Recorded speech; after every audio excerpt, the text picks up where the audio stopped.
Hello दोस्तों, मैं संग्राम आप सबको आज की क्लास में स्वागत करता हूं। आज एक नए चैप्टर नए टॉपिक्स लेकर आया हूं, वो है सेंटेंस।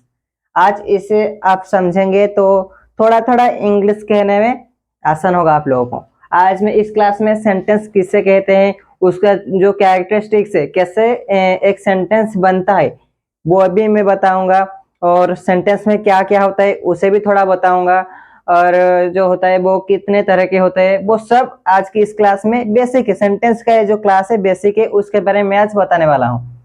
और अभी हम सेंटेंस के बारे में पढ़ेंगे, कितने तरह के होते हैं, क्या क्या होते हैं, और किस तरह कहने पे कौन सा सेंटेंस होगा, उसके बारे में हम सेंटेंस की चैप्टर फिनिश करने से पहले सब समझ जाएंगे। आज की इस सेंटेंस का फंडामेंटल बेसिक क्लास है। चलिए आज की जो सेंटेंस क्लास है शुरू करते हैं। आपके मन में पहले जो क्वेश्चन आया होगा सेंटेंस को सुनने के बाद, वर्ड जब पढ़ाया था इन्होंने तो वर्ड के डेफिनेशन बताए थे, तो ये जो सेंटेंस है इसका भी कोई डेफिनेशन होगा या नहीं? वाक्य किसे कहते हैं? हम हिंदी में तो जानते हैं वाक्य किसे कहते हैं, तो इंग्लिश में भी सेंटेंस का कोई ना कोई डेफिनेशन होगा। जी हाँ, आप सही सोच रहे हैं। ये जो सेंटेंस है उसका भी एक डेफिनेशन है। क्या है, चलिए देखते हैं। A group of word which have a complete sense is called a sentence। मैंने बताया था वर्ड, जब मैं बताया था उसका जो डेफिनेशन था, एक group of letters which have a complete sense। कई सारे जो लेटर्स हैं उन्हें लेकर अगर कंबाइन करेंगे और अगर वो एक कंप्लीट सेंस, उसका कोई अर्थ होगा, तभी हम उसे क्या बोलेंगे? एक शब्द बोलेंगे, वर्ड बोलेंगे। कई सारे लेटर्स कंबाइन होंगे और वो एक अर्थ प्रकाश कर रहे होंगे, तो उन्हें हम क्या बोलेंगे? एक शब्द। उसी तरह थोड़ा सा चेंज है लेटर और वर्ड में, नहीं तो ये भी उसी तरह का एक डेफिनेशन है। एक ग्रुप ऑफ वर्ड, वहां पर था एक ग्रुप ऑफ लेटर्स, यहाँ पर एक ग्रुप ऑफ वर्ड। आसान है। A group of word which have a complete sense is called a sentence. कई सारे वर्ड्स होंगे, उनका एक अर्थ होगा। अगर उनका कोई अर्थ नहीं है वो सेंटेंस नहीं कहलाएंगे। मैं समझाया था कैसे लेटर्स कई कंबाइन हुए थे लेकिन कोई अर्थ नहीं प्रकाश कर रहे थे, उन्हें हम वर्ड नहीं कह रहे थे। उसी तरह यहाँ पर आप बोलेंगे ए ग्रुप ऑफ वर्ड, तो मैं कुछ भी कह सकते हैं। I rise it, I rise umbrella. अब कुछ भी यहाँ पर जो मैं लिखा आई राइस अम्ब्रेला जो लिखा, इसका मतलब कुछ समझ रहे हैं? आई का मतलब मैं, राइस का मतलब भात, अम्ब्रेला का मतलब छाता।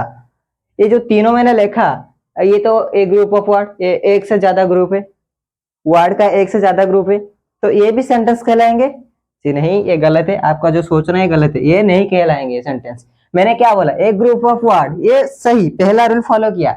लेकिन उसके बाद जो है which have a complete sense, जिसका एक संपूर्ण जो अर्थ है वो होगा, संपूर्ण अर्थ होगा, तो वो कहलाएंगे वाक्य, सेंटेंस। ये जो लिखा मैंने, इसका कोई अर्थ है क्या? नहीं।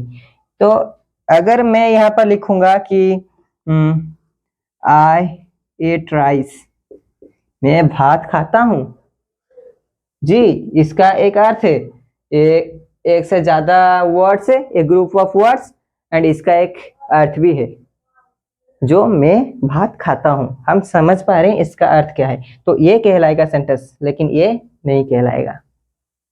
ये था सेंटेंस का डेफिनेशन। ये जो सेंटेंस है उसका कुछ कैरेक्टरिस्टिक्स है, कैसे हम सेंटेंस बनवाएंगे। सिर्फ इन चारों को अगर हम समझ जाएंगे तो सेंटेंस बनाने में कोई भी तकलीफ नहीं होगा। आज आइए जानते हैं वो कैरेक्टरिस्टिक्स क्या है। पहला कैरेक्टरिस्टिक्स, वो जो सेंटेंस फॉर्म का पहला रूल है, कॉम्बिनेशन ऑफ वर्ड्स। कई सारे वर्ड्स कंबाइन होंगे, कॉम्बिनेशन ऑफ वर्ड्स, वो वर्ड कंबाइन होंगे। मैंने जो यहाँ पर जैसे कंबाइन किया, आई ईट राइस, आई एक वर्ड है, ईट एक वर्ड है, राइस एक वर्ड, ये तीनों वर्ड मिलकर एक सेंटेंस बने। तो कॉम्बिनेशन ऑफ वर्ड्स, एक से ज्यादा या एक वर्ड कंबाइन हो गए तो वो कहलाएंगे सेंटेंस। दूसरा जो फॉर्म है, arrange grammatically. Arrange grammatically, grammar जो होता है, व्याकरण, व्याकरण के रूल्स के मुताबिक अगर वो कंबाइन हो गए वर्ड्स, जो वर्ड्स जो कंबाइन हो गए वो अगर व्याकरण के मुताबिक होंगे तभी वो कहलाएंगे सेंटेंस। अरेंज ग्रामेटिकली, वो कैसे है मैं बताऊंगा। ये जो अरेंज ग्रामर के लिए जो पॉइंट है मैं आपको बताऊंगा, कुछ देर बाद में बताऊंगा इसे एक्सप्लेन करने के बाद। इस पॉइंट को याद रखिएगा, मैं बताऊंगा कैसे ग्रामेटिकली अरेंज्ड होंगे। जो थर्ड है, must be begin with a capital letter. जब आप कोई सेंटेंस या वाक्य लिखेंगे उसका पहला लेटर हमेशा कैपिटल होगा। जो स्टार्टिंग लेटर्स, पहला लेटर्स हमेशा बड़ा होगा। ये सबको सेंस होगा कि कोई भी वर्ड हो या सेंटेंस हो, अगर हम लिखेंगे पहला वर्ड हमेशा क्या होगा, पहला जो शब्द है, पहला जो लेटर है, वर्ड नहीं, must be begins with capital letter. पहला जो लेटर होगा वो हमेशा कैपिटल है, यानी बड़ा होगा। बड़ा लेटर से हम वाक्य को लिखना शुरू करेंगे।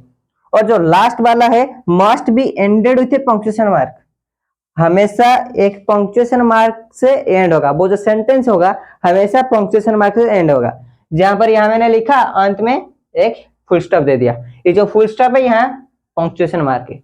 उसी तरह अगर आप कोई क्वेश्चन पूछेंगे, वेयर आर यू गो या व्हाट आर यू डूइंग, जो लास्ट में आप क्वेश्चन मार्क देंगे। जो क्वेश्चन मार्क है वो भी एक पंक्चुएशन मार्क है। उसी तरह कोई भी सेंटेंस अगर आप लिखे वो उसका पहला लेटर बड़ा होना चाहिए और अंत में पंक्चुएशन मार्क यूज करना चाहिए। पर वो जो लेटर्स आप कंबाइन कर रहे होंगे वो ग्रामेटिकली अरेंज होना चाहिए। ये था हमारा कैरेक्टरिस्टिक्स। चलिए हम अब जानेंगे जो अरेंज ग्रामेटिकली जो कैरेक्टरिस्टिक्स है कैसे है उसके बारे में डिस्कस करते हैं। चलिए हम अभी जो सेंटेंस के कैरेक्टरिस्टिक्स के बारे में डिस्कस किए, उसमें से जो दूसरा कैरेक्टरिस्टिक्स था अरेंज ग्रामेटिकली, उसके बारे में हम डिस्कस करेंगे। चलिए फॉर एग्जांपल,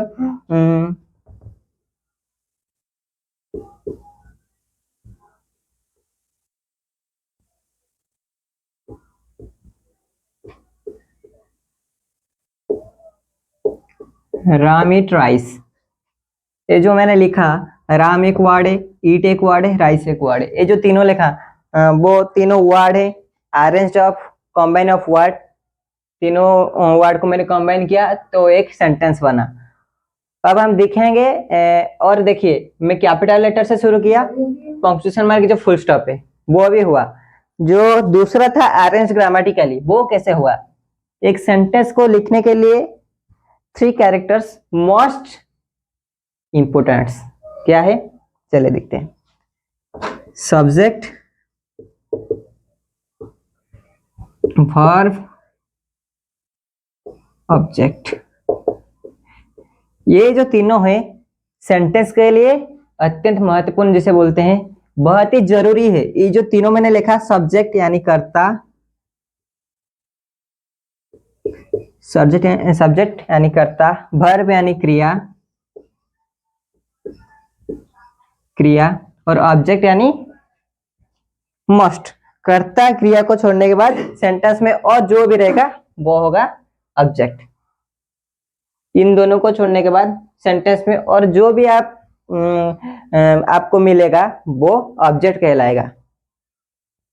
ऑब्जेक्ट भी कई तरह के, compliment, comments, compliment with comments, उसके बारे में बताऊंगा सब्जेक्ट वर्ब एग्रीमेंट में। कितने तरह के ऑब्जेक्ट होते हैं, क्या क्या होते हैं और कहां से हम ऑब्जेक्ट शुरू करेंगे, उसके बारे में मैं एक क्लास में बताऊंगा। आप बस इतना अब पहचानिए कि सेंटेंस को बनाने के लिए 3 चीज बहुत ही जरूरी है। वो है सब्जेक्ट यानी कर्ता, वर्ब यानी क्रिया और ऑब्जेक्ट। इन तीनों मस्ट होना चाहिए सेंटेंस में। चले इस सेंटेंस में है या नहीं दिखते हैं। राम जो है वो क्या है, पहले आपको समझना होगा सब्जेक्ट क्या है। कर्ता जो होता है कैसे हम पहचानेंगे? आप सेंटेंस में क्वेश्चन करेंगे, हु डज द वर्क, या हु डज द वर्क मतलब कौन कार्य करता है, कौन कार्य करता है, हु डज द वर्क। नहीं तो जो हु डज द वर्क और वर्क डज बाय होम, कार्य किसी के द्वारा हुआ। 2 question, who does the work and जो वर्क डज बाय हुम, कार्य किसने किया, कार्य किसके द्वारा हुआ। इन दोनों क्वेश्चन करेंगे तो अगर आंसर जो आएगा वही कहलाएगा subject. Who does the work, work यानी यहाँ पर जो वर्क यानी काम जो कार्य हुआ है वो क्या है, ईट, भात, ईट राइस, जो भात यानी चावल, यहाँ पर चावल खाया गया है वो है work. Who does the work, Ram does the work, Ram does the work. और एक और क्वेश्चन में क्या बोला था, work does by whom, work does by Ram, Ram. In this sentence Ram called subject, Ram called subject. और ईट, ईट जो है यहाँ पर क्रिया यानी वर्ब, ये जो वर्ब है खाना, खाना, ईट मतलब खाना, हम जो खाना खाते हैं, खाना एक क्रिया है, तो ये यहाँ पर वर्ब की तरह कार्य करता है, ईट मतलब वर्ब। और राइस जो होता है ये rest of the part, sentence का रेस्ट पार्ट क्या कहलाएगा, मैंने बोला ऑब्जेक्ट, ये है ऑब्जेक्ट, राइस जो है यहाँ पर ऑब्जेक्ट। सेंटेंस में तीनों चीज मोस्ट होना चाहिए, तभी एक जो होता है सेंटेंस बनेगा। देखिए उसी तरह मैं बताऊंगा कि एक और बात याद रखिए, जो इंग्लिश का सेंटेंस होता है हमेशा subject plus verb plus object, इसी तरह होगा। इंग्लिश का सेंटेंस आप जब बनवाएंगे सिंपल सेंटेंस, वो क्या होगा, पहला सब्जेक्ट रहेगा, उसके बाद वर्ब रहेगा, उसके बाद ऑब्जेक्ट रहेगा, मैंने बोला। देखिए उसके राम ईट राइस, आप यहाँ पर तो समझेंगे कि राम ईट मतलब खाना, राम खाया भात या चावल।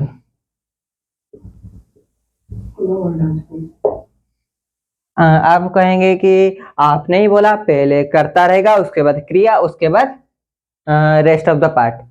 तो पहले मैंने रख दिया राम को, वो करता है, दूसरे बाद होगा जो वर्ब है मैंने रख दिया खाया, और उसके बाद भात या चावल, रेस्ट ऑफ द पार्ट। आपने बोलेंगे मैंने वही बोला ना, पहले सब्जेक्ट होगा, उसके बाद वर्ब, उसके बाद ऑब्जेक्ट होगा, तो ये भी एक सेंटेंस हो गया उसके मुताबिक। नहीं, ये गलत है। ये जो रूल मैंने बताया subject plus verb plus object, ये सिर्फ कहां पर एप्लीकेबल है, सिर्फ और सिर्फ जो होता है इंग्लिश का सेंटेंस, उसी में ही ये एप्लीकेबल है। सिर्फ आप जब इंग्लिश सेंटेंस बोलेंगे तभी पहले सब्जेक्ट, उसके बाद वर्ब, उसके बाद ऑब्जेक्ट रखेंगे। लेकिन हिंदी में जो होता है, ये जो राम ईट राइस, वो हो जाएगा राम भात या चावल, आप जो भी बोल सकते हैं, राइस को खाया। ये जो होता है, मैंने जो सेंटेंस लिखा है राम भात खाया या राम चावल खाया, यहाँ पर क्या थोड़ा सा चेंज हुआ, जो राम है वो कर्ता कहलाता है, खाना जो है वो वर्ब कहलाता है। जब आप हिंदी में सेंटेंस बनवाएंगे, पहला रहेगा राम, ये सब में सेम आएगा, इंग्लिश में पहले सब्जेक्ट, हिंदी में पहले सब्जेक्ट।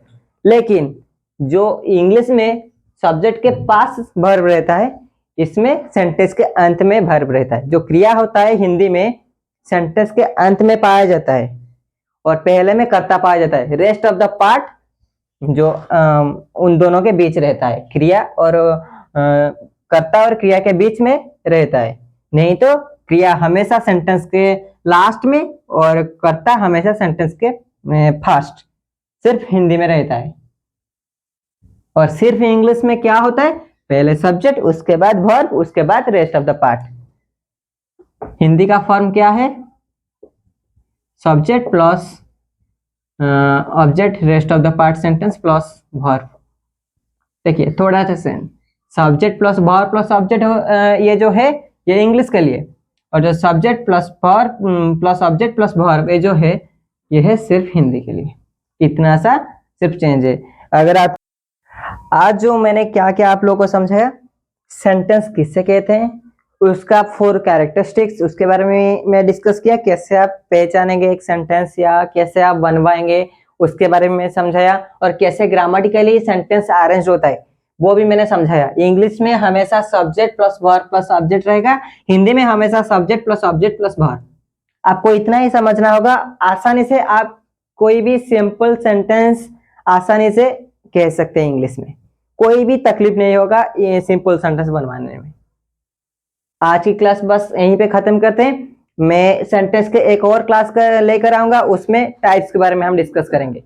सेंटेंस कितने तरह के होते हैं, क्या क्या होते हैं, और कैसे हम बनवाएंगे, कैसे हम पहचानेंगे, सारे रूल्स के बारे में आप लोगों को बताऊंगा। बस आज की क्लास को यहीं पर खत्म करते हैं।